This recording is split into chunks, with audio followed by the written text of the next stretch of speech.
of all, successful visionaries are very rare in any society. Therefore, to expect in the next generation in the same family to have another visionary who actually has an impact, sometimes there are. Rajmohan Gandhi is a great visionary from the Gandhi family. But then the circumstances we created are such that he doesn't have enough impact on society. It's not his failure. It's not Olympics where your personal qualities actually ensure success. It's acceptability of a society and an environment where you have enough of opportunity to ascend to a position of influence. But I suppose that this dynastic principle in business or of course politics, where it's more about lack of opportunity. It's more about absence of a level playing field. The reason why this country is so fantastic is you have a second chance and a third chance and a fourth chance. Each time you can compete on equal terms with anybody. If you have a good idea, you have the ability to work hard, maybe a few lucky breaks are also required, whatever you call it, luck or as people say, fortune favors the brave, you make an effort, luck always comes to you. Ultimately you do succeed, but that's because there's level playing. When you create many artificial barriers, you make success the preserve of the few. Not because of the ability, but because of the contacts. We are, as Rick said, a charismatic society. So we are, in a way, a society living in the 15th century to 21st century simultaneously. How to bring most people at least to the 20th century level, if not to the 21st century, is the challenge. I think it's going to happen. Already it's happening. Increasingly, people are challenging these glass ceilings. And increasingly, there's a better level playing field. But we could make it better by designing institutions. Hi. I applaud your bill on the corruption, but before I actually, so on that I feel that people's perspective should be changed before we tackle the issue of corruption in India. This is because of my personal experience. When I was doing my master's in India, I had to fight for my scholarship, and it had went from a local MLA to a president of India. So I had to give a memorandum to the President of India to tackle the scholarship issue in my university. So that was a situation where I faced it. When I was fighting for that, I was typecast, I was alone, and nobody was there to support my move. So in that sense, I feel that people are really scared to come and talk about corruption, stop the corruption. And there's another second personal experience what we had in the family recently. My mom had to fight for her pension. So the principal in the school was asking a bribe, which she refused, and I personally said, why don't you approach ACB? So the law is there, ACB is there to fight the corruption, Anti-Corruption Bureau is there. But if you see the portfolio of ACB on the website, you hardly find 2 or 3 cases in a month which are actually come to fight for the corruption. And so, and the principal was caught red-handed, and he was put into prison, and everything is done. And of course, she was also typecast. She was having threats from the school, and the school had like 40 staff of teachers, and she was alone in that case, and nobody has come to really put forward her move. So I get you. So this is what time. Yeah, I'm sorry. The same agony. But no, it's terrible.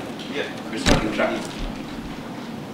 There's a difference between the two. I know I sound irrationally exuberant, but I'm not saying it in a romantic sense. I know how tough it is, how seemingly impossible it is, but it's not impossible at all. How come that we have telephones now available on demand without paying a single rupee? All in just 12 to 30 years. The last decade, what's the miracle that happened? Nothing. We just had competition and choice. One institutional change, and the whole sector transformed nearly 1 billion lives. We have now 500 million telephones in India. That means they're actually changing 1 billion lives. Take one sector. It's a very easy sector, but still it affords us a good example. Therefore, what I would say is, one, we have to change politics, because as long as illegitimate money on a large scale is integral to politics and power seeking, corruption is integral to the way the country is now. You cannot escape from that, because as long as the demand side of corruption is not taken out, you may close some channels of supply, but some other avenues will be opened up forcibly, inevitably. Very innovative avenues will be forcibly opened. The second is obviously transparency and technology. The third is competition and choice. The fourth is decentralization of power.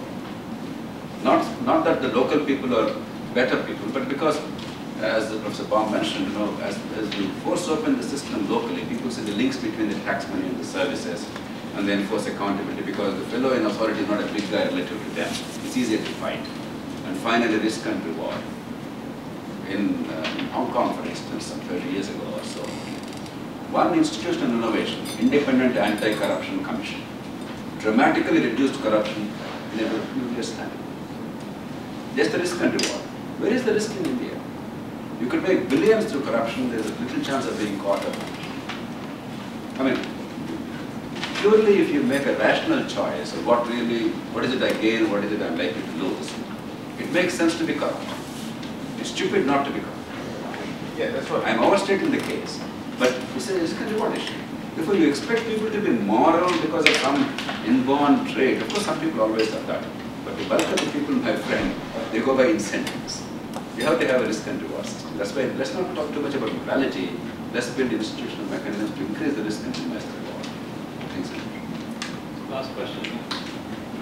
Yeah, you kept talking about, you know, let's either build institutions or design institutions in a way that can transform things. So, you know, having grown up in India, I've seen plenty of institutions. Can you take a very, very specific example?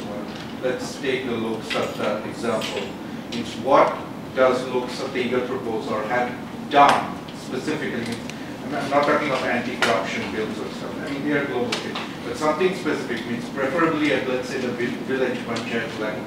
Would you give a very specific example of how this could be done? I'll give you a few examples just to give a sampling. Large number going through. But you know, the first thing we did was on the 2nd of October 1998. It took us a year and a half to get our act together and do something concrete at the field level, in the realm of ideas and propagation to actual action. And it had profound consequences through minimal intervention. That's why it's an exciting example. It's a silly example in some ways, but then it was necessary. Typically, meter tampering in gas stations it was universal in India. Typically 10% is the spending. It shows 20 liters, you actually get 18 liters. But the meter shows 20 liters. You know that you are cheated, but there's no measure independent of that, and you have this disquiet all the time. Forget adulteration, that's a tougher problem. I'm talking about meter tampering. All we did was understood the available tools at our disposal. Namely, the citizen could actually ask them to fill not your tank or the vehicle, but a pre-measured, calibrated can. The law allows that. None of us knew, none of us cared. We simply did this simple thing, silly thing. Many of us gathered together, we wore some fancy aprons and some nice caps just to have that distinction and recognition. And we shared the typical Indian inhibition of the middle classes. No, we don't walk on the roads together. It's only for people of a certain kind. But we gave up all those silly inhibitions. We went together with these calibrated cans which were pre-measured and calibrated. And said, now fill this tank, fill this can, 5 liters and 10 liters. Within 15 days, all the 1,500 gas stations in Andhra Pradesh, their meters were set right by the very agency which earlier was actually in collusion with these private parties. And within a year or two, because the gas companies in India are all public sector companies, except Reliance came later, at the time Reliance was not there too. They all got into that because the companies were not involved mercifully in this. They were all public sector undertakings. They were simply conniving in the sense that they were not really acting seriously against their own distributors.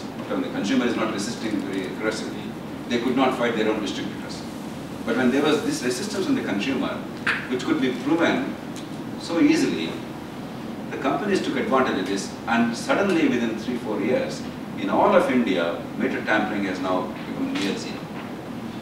The net outcome of that alone, I can't give you the exact numbers, but it's roughly of the order of about, I think in all of India, maybe about 400 to 500 crore rupees, 5 billion rupees is the daily consumption of these fuels, maybe a little more, but there's a lot of taxation.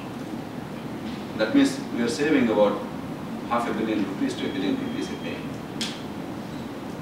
And this one simple, silly intervention I'm sure along with many other ingredients, because it's always difficult to directly link a causal relationship. No, this alone achieved it, but definitely is an important spur. It has probably saved in India for the consumers something like 200,000 crores a year. It all started on 2nd of October 1998. I actually started the book, went into detail. It took 6 months for me to